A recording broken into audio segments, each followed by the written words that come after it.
How to delete Snapchat call history. Here is how you can delete Snapchat call history on both iPhone and Android.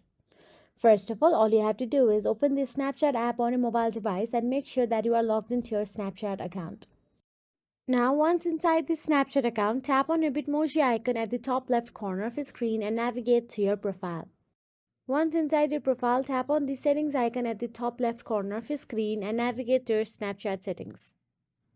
Now, once inside the Snapchat settings, scroll down and there you'll get to see clear data option available. Simply tap on it.